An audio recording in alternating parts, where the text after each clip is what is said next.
I'm Francesca or Frankie Fennell. I'm at Wintinna Station, which is in the far north of SA. We're 2 hours north of Coober PD, and it's 3,812 square kilometres. Jake Fennell at Wintinna Station. Every breed you can imagine. We used to joke we had every breed bar Wagyu, and then we bought some stud cows from Newcastle Waters and that gives us the Wagyu, so we pretty much have everything there is. At the moment we've got about 4,000 on the place. There's about 2,700 breeders in there, like we're a weaner operation. The country on Wintinna is mixed because we've got the highway going through the middle. So on the western side we've got Mulga sandhills, and it's like quite a heavier carrying country, and that's where we'd like to run the majority of our breeders. Our eastern side's got a mix of like crab oil country and then got a little bit of like breakaway country, like real sweet country but doesn't carry many cattle. Favourite bit of technology we've got at the moment would be the Ceres Tags.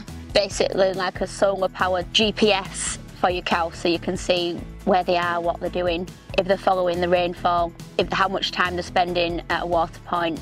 From the data on the tags goes on the computer, you can see new waters that we didn't know were there before, out on our western side especially, where they're going after rain, because they would disappear off water for months on end and we didn't know where they went. And now with the tags we can zoom in and say, oh yeah, they're there.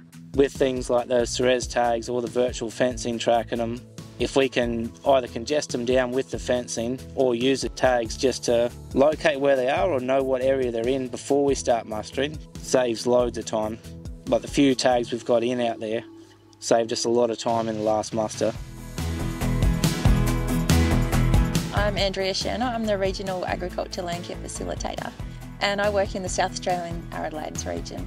Trying a few things. We're starting from the ground up. We're starting with the soils. So one of the key things about soil science is that a lot of the energy gets focused in cropping areas and high rainfall areas, and we don't know as much about rangeland soils, and there are so many soil types in pastoral country. Through the Ground Up project we got some money to do soil and grass samples, like to get them analysed. Some of the results were really surprising, like traditionally what's known as like your harder country and not as good, it come back with more protein than like a good open Mitchell grass country. And things like your phosphorus, we knew we were deficient, but it was a lot worse than what we thought. Like we need to supplement more for that to get our production up. And through these things, like we think we're cattle farmers, but cattle farmers grow grass and grass comes from soil. So you need to look after your soils first and then go from there. So this project was born really with a grant through the Future Drought Fund, the Drought Resilient Soils and Landscapes program, and it's enabling us to really test how rest-based grazing practices can be rolled out on large-scale pastoral properties. So the trials we've got set up throughout South Australia, we've got 2 intensive demonstration sites on Wintinna and on Buckleboo. So the wider part of the funding program, we're looking at 3 main elements. The first, and probably our key focus at the moment, is establishing demonstration sites and having field days. So getting people out on country, looking at the way other people are practicing and managing their grazing with livestock, including beef, cattle industry participants, but also Dorper and Merino shaping the southern part of South Australia's rangelands. Like we need 24 paddocks for the rotation. So then our core herd could run as one rotation, and then we have 24 months in the rotation, which that'll give us 2 years we can allow for with no rain at all or no growth event in the grass. And then once that finishes, we'll still have 1 paddock spare as a drought reserve.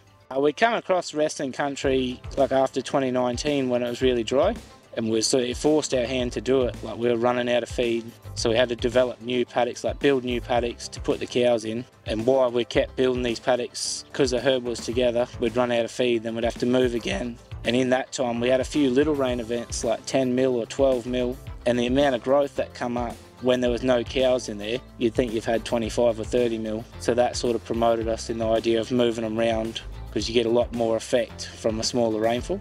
A lot of people rest country and move them around, but I think it's mainly the cost of infrastructure, and we found even with a few cattle in there, like it slows the growth down.